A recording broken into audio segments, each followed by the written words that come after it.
Assalamualaikum warahmatullahi wabarakatuh.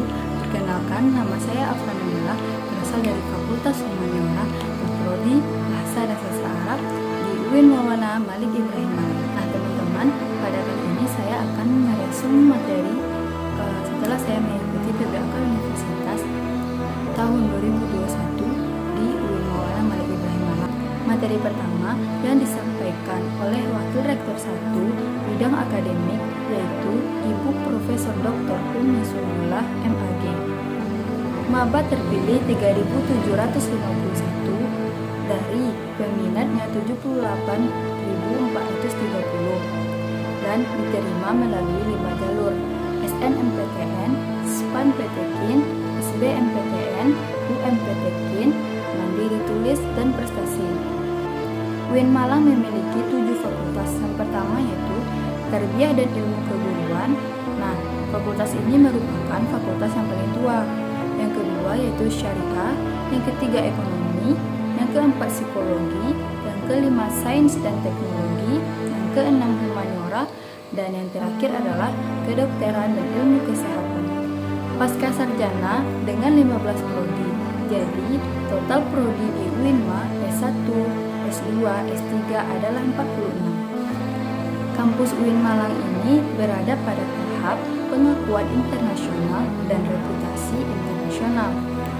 UIN Malang memperbanyak prodi yang akreditasinya itu internasional, dan UIN Malang punya kurang lebih 500 mahasiswa asing dari 34 negara. UIN Malang ini memiliki kelebihan dalam menyelenggarakan pendidikan tinggi yang integratif, yaitu pertama adalah memadukan komplaining antara Said dan Islam. Yang kedua adalah integrasi kelembagaan, adalah memadukan pendidikan tinggi dan pendidikan keagamaan untuk membentuk karakter mahasiswa. Di UIN Malang juga ada Ma'had Al-Jami'ah. Nah, Ma'had ini sebagai pembeda UIN Malang dengan univ-univ lainnya. Ma'had ini adalah sebagai pusat pengembangan karakter ulul albab. Karakter ulul albab sebagai 2 pilar dari 4 pilar ulul albab, yaitu kedalaman spiritual, keagungan akhlak, keluasan ilmu, dan kematangan profesional. UIN Malang juga punya pusat pengembangan bahasa asing, yaitu bahasa Arab, bahasa Inggris, bahasa Mandarin, dan banyak lagi. UIN Malang pun punya pusat pengembangan rumah tahfiz Al-Quran atau yang disebut dengan RTQ dan HTQ. HTQ bertujuan untuk mewadahi mahasiswa yang ingin melanjutkan hafalan Al-Quran mereka. Nah, di UIN Malang ini ada di bidang akademik, mulai dari masuk ada proses pengajaran. Proses pengajaran ini sampai 8 semester minimalnya. Ada 150 sampai 160 SKS untuk diselesaikan. Dan terakhir ada penelitian, skripsi, riset-riset, dan lain-lain. Lalu pengabdian masyarakat, PKL atau praktek kerja lapangan, KKN untuk pengabdian, ujian komprehensif, dan lain-lain. Nah teman-teman, program inilah yang membedakan UIN Malang dengan UIN-UIN atau univ-univ lainnya. Materi kedua yang dibawakan oleh Bapak Dr. Afatah Yasin MAG, yaitu sebagai Wakil Rektor Bidang Kesiswaan. Nah, materi kedua yang dibawakan oleh Bapak Dr. Afatah Yasin MAG, yaitu sebagai Wakil Rektor Bidang Kesiswaan. Para maba adalah manusia-manusia pilihan yang masuk ke kampus ini. Maba harus mengupayakan diri, baik mental spiritual untuk ikut kegiatan kampus. Nah, orang yang memiliki mental spiritual, indikatornya ada beberapa. Yang pertama yaitu berpikir ilmiah. Berpikir ilmiah adalah harus melakukan transformasi cara belajar. Cara belajar kita di SMA, kita lakukan perubahan ke cara belajar yang ada di kuliah. Harus punya kemampuan berpikir yang selalu dilandasi dengan ilmu pengetahuan umum dan agama. Dan yang kedua adalah berperilaku positif, yaitu selalu berperilaku positif, tampil dengan sopan, berbicara dengan sopan, dan lain-lain. Mahasiswa harus berpartisipasi dalam kegiatan kampus, karena mahasiswa ketika lulus dituntut untuk mengumpulkan SKKM atau atau satuan kredit kegiatan mahasiswa yang akan dituangkan dalam SKPI, yaitu Surat Keterangan Pendamping Ijazah. Skor kegiatan intrakampus atau non-akademik adalah 250 poin. Maka jangan hanya menjadi mahasiswa yang kutu buku. Nah, kalau menjadi mahasiswa itu aktifnya kita itu dituntut. Nah, menjadi mahasiswa itu kita harus aktif, kreatif, dan menyalurkan minat bakat. Nah, ngomong minat bakat, UIN juga memfasilitasi unit-unit kegiatan. Di UIN Malang terdapat 18 unit kegiatan mahasiswa seperti kepramukaan, mapala, studio radio, dan yang lainnya. Ke kampus itu jangan hanya pergi belajar, tapi ikutilah kegiatan-kegiatan ekstra dan ikutilah kegiatan-kegiatan seminar, lomba-lomba, ekstra-ekstra karena akan melengkapi Anda sebagai mahasiswa. Pesan Bapak Fatah Yasin adalah kenali perpustakaan, organisasi, kegiatan kampus agar kita termotivasi. Selanjutnya, hari kedua ada materi tentang DEMA yang dibawakan oleh Ketua DEMA UIN Maulana Malik Ibrahim. DEMA adalah Dewan Eksekutif Mahasiswa, yakni organisasi intrakampus yang merupakan lembaga eksekutif mahasiswa di universitas. Ada dua lingkungan DEMA, yakni lingkungan universitas dan lingkungan fakultas.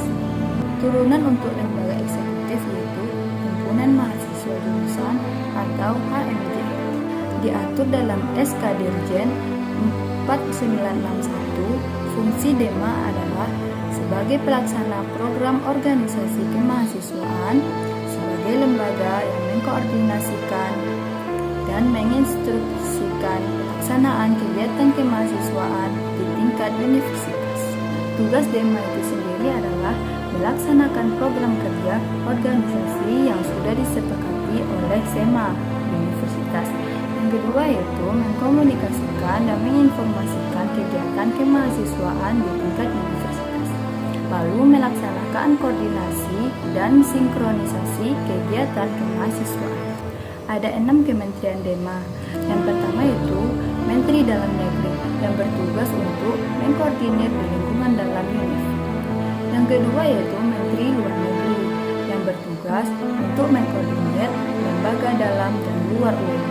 Yang ketiga yaitu Lembaga Sosial, Hukum, dan Politik yang mengkaji isu-isu mengenai sosial, hukum, dan politik.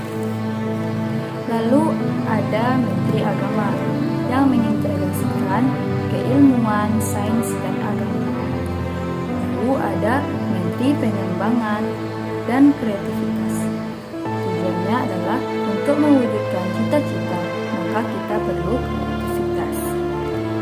Lalu ada Menteri Komunikasi dan Informasi, yaitu menginfokan kegiatan yang telah atau yang akan dilaksanakan. Ada materi mengenai SEMA atau Senat Mahasiswa yang disampaikan sendiri oleh Ketua Umum SEMA UIN Maulana Malik Ibrahim Malang. Nah, SEMA adalah sebuah lembaga legislatif di universitas yang berperan mengkoordinasi DEMA, UKM, dan HMJ. Fungsinya yaitu advokasi, legislasi, pengawasan, dan penganggaran. Nah, advokasi yaitu yang mengatasi kendala seperti UKT, kuliah, atau masalah-masalah kampus. SEMA ini yang akan menindaklanjuti. SEMA menampung aspirasi-aspirasi tersebut dan akan menindaklanjuti. Tugas SEMA salah satunya yaitu apabila DEMA akan melaksanakan program, maka melapor dulu kepada SEMA. Maka nanti SEMA akan memberikan SK atau SEMA juga akan merekomendasikan. Wewenang SEMA itu ada 8. Nah, yang paling menonjol adalah apabila berada di akhir periode kepemimpinan seperti DEMA, SEMA, HMJ, maka yang menyelenggarakan pemilihan atau yang menentukan peraturan mengenai calon-calon yang akan mengajukan diri akan menjadikan moda tarif selanjutnya. Di SEMA ada 4 komisi, komisi A, B, C, dan D. Komisi A yaitu advokasi dan hukum. mengatur terkait seluruh mahasiswa, baik mengenai perkuliahannya, sarana prasarana yang ada di UNIF, dan lain-lain. Yang kedua yaitu Komisi D, yaitu organisasi dan kemahasiswaan yang mengawasi pengawal. Yang ketiga Komisi C adalah administrasi dan keuangan yang bertugas mengatur format-format surat seperti LPJ. Yang keempat Komisi D yaitu informasi dan komunikasi, tugasnya publikasikan informasi di SEMA. SEMA menerima aspirasi atau kendala-kendala yang dihadapi oleh mahasiswa. Nah, selanjutnya saya akan menyampaikan resume saya mengenai UKM yang ada di Unpad Malang, yaitu ada 15 UKM. Yang pertama itu resume mahasiswa atau disingkat dengan MINWA. Nah, MINWA ini adalah organisasi yang berdiri pada tanggal 17 November 1981. Di Maulana Malik Ibrahim ini dinamakan dengan Satuan 811 Wira Sakti, yang berarti prajurit atau pemimpin yang sakti dan tahan akan segala bentuk rintangan untuk menjalankan tugas. Nah, MINWA ini bisa juga seperti pelatihan seni militer. Kedua yaitu ada pramuka. Pramuka di perguruan tinggi berbeda dengan pramuka yang ada di SMA, yang ada di SMP.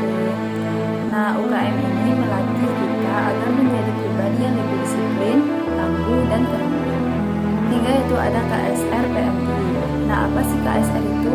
KSR adalah Korps Sukarela, bidang kemanusiaan, kekeluargaan, kemanfaatan, dan melatih dasar-dasar kesehatan digunakan sebagai bentuk kepedulian kepada sesama.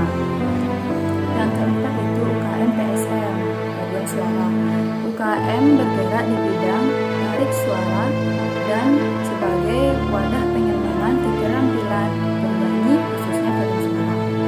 Yang kelima yaitu UKM seni religius, yaitu UKM yang memiliki tinggi nilai-nilai Islam dan kekeluargaan, yang berkarya dan berdakwah melalui seni, yang bergerak dalam bidang seni Islam seperti sholawat, gambus, kaligrafi, dan lain-lain. Yang keenam yaitu UKM teater komedi dan drama. UKM yang minat seninya dikembangkan dengan rutin menggelar penentasan. Tujuh yaitu Mapalatur Sina, yang bergerak di bidang pecinta alam. Kegiatan seperti rekreasi, sosial, olahraga, ilmiah, dan UKM ini menjelajah alam dan mengajarkan kita untuk peduli alam. Yang kedelapan yaitu UKM Unior atau unit olahraga. UKM yang mewadahi juga memfasilitasi kita di bidang olahraga. Yang kesembilan yaitu Kopma pada bulan. Kopma itu adalah koperasi yang bergerak di bidang usaha seperti minimarket, fotokopi, dan lain-lain. Kita dilatih dalam hal manajemen dan berwira swasta secara mandiri. Yang ke-10 ada Komus, yaitu UKM yang bergerak di bidang musik dan event organizer. Yang ke-11 ada Jepret Club Fotografi yang bergerak di bidang fotografi dan videografi. 12 itu Simfoni HM yang bergerak di bidang radio dan menyiarkan pendidikan Islam dan juga di bidang broadcasting. 13 UKM LKP 2M, yaitu Lembaga Kajian Penelitian Pengembangan Mahasiswa. UKM yang fokus kepada kajian, penelitian, pengembangan dapat melahirkan mahasiswa yang memiliki jiwa kompetitif dan kedalaman intelektual. 14 Aktivitas Pers Mahasiswa atau UAPM Inovasi. UKM yang bertujuan mengasah kemampuan di bidang desain grafis, penguatan wacana teoristis, dan lain-lain, dan bergerak di bidang jurnalistik. 15 yaitu Taekwondo, UKM yang bergerak di bidang bela diri, yang bertujuan untuk meningkatkan latihan fisik, mental, spiritual, dan akal. Terakhir yaitu materi yang disampaikan oleh Bapak Haji Basri Zain MA PhD, yaitu mengenai moderasi beragama di Indonesia. Kenapa moderasi itu relevan dan penting di Indonesia? Karena yang pertama yaitu karakter Islam sebagai agama rahmah lillah yang menjunjung tinggi keadaban dan harmonis. Yang kedua yaitu masuk Islam dengan via dakwah non-wah.